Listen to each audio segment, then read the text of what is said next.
Hey, this is Chad with BeGoneForGood. I do videos all about adventure motorcycling, from the bikes to the travel to the gear that you'd be using on those trips. Today I would like to talk a little bit about our upcoming trip to Utah. This is our second in the series. If you haven't seen the first, feel free to check it out up here. Today we're going to be getting a little bit into the history that brought me here and some of the resources that I've been using to plan this trip. Stay tuned.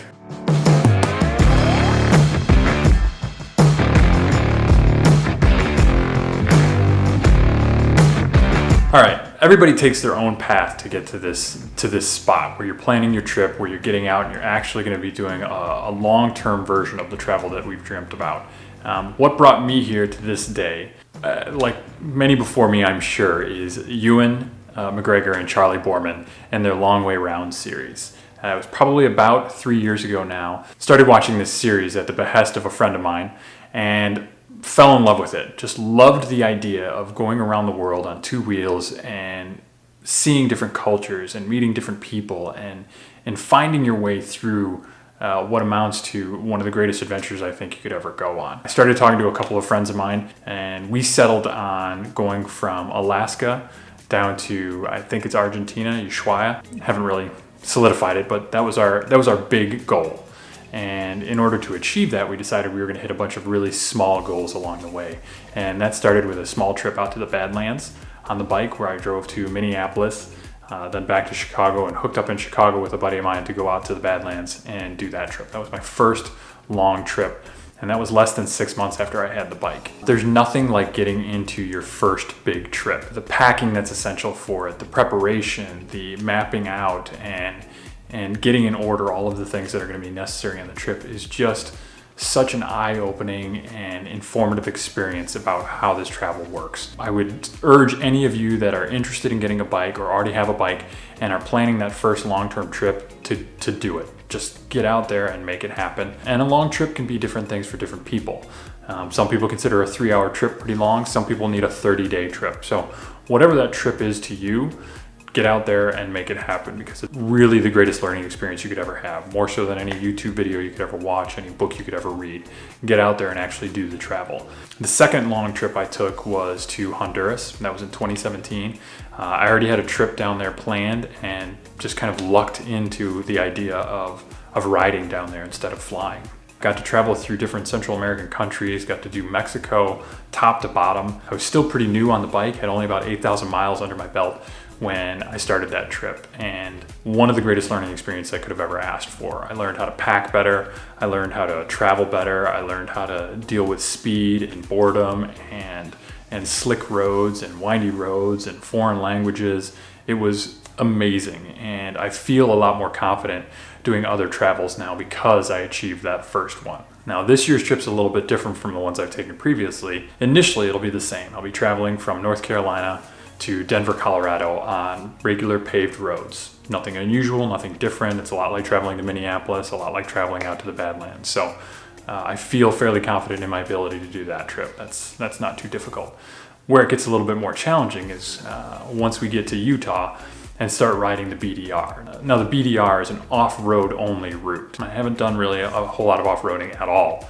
And this will be my baptism by fire, if you will. So I will continue to do these type of videos and hopefully update you on different sites and different areas so that you can follow along with my trip as a relative novice. If that's something that interests you, definitely feel free to subscribe to the channel and I'll get as much out to you as I possibly can. Now, for resources I've been using to plan these trips and many others and just kind of get involved in the community, there are a few out there.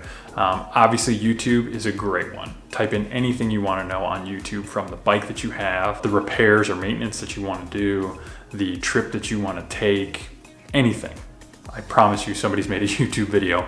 You can get that information and kind of get spooled up on the best practices and best ways to get stuff done. The other one that I've used a lot and really have fallen in love with is a website called advrider.com. With the forums, type in anything and you can find it, from maintenance of the smallest washer and nut and where does it go and have you had this problem before, all the way up to what does it take to get into Uruguay and what sort of passport issues am I going to have rolling into Mexico with only 3 months left. It's incredible how helpful everybody is on there.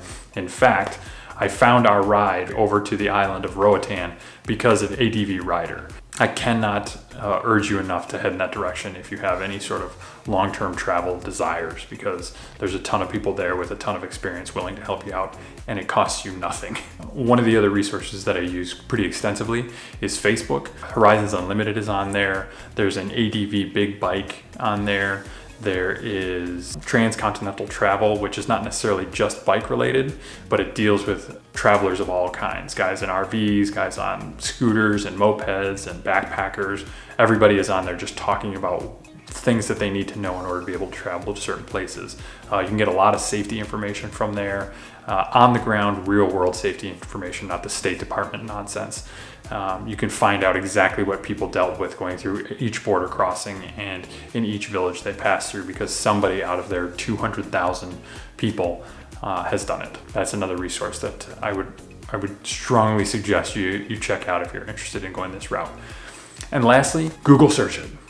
There's almost no place on this earth that you can go that somebody hasn't gone before. I mean, hell, there's articles about the Darien Gap at this point. Feel free to Google anything that you're interested in. If you have any questions that I might be able to answer, feel free to leave a comment below and I'll get you information out as best as I can. I'll obviously be traveling for the Utah BDR over the next couple of weeks. I might not be able to get back to you in time, but at this point, I believe I've answered every question that's come across my tables. I will continue to try and do that either on the road or when I get home. Thank you very much for watching. If you're interested in finding out more about the Utah BDR, I know this was kind of a slow video, but they should kind of be ramping up from here as we prep over the next 4 or 5 days and I leave.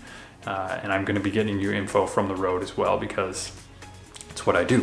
Thank you very much for your support. If you're interested in watching more, subscribe to the channel. I will be putting out videos like this as soon as we hit 1,000 subscribers, which we're really close. I'll be able to live stream. So if you have any friends out there, if you have anybody else that might be interested, get them to subscribe to the channel. As soon as I hit 1,000, I'll be live streaming so you can see exactly where I'm at and exactly what I'm doing as I'm doing it, which I think is gonna be really fun. So again, thank you very much. Appreciate you watching. I'm gonna get out of here.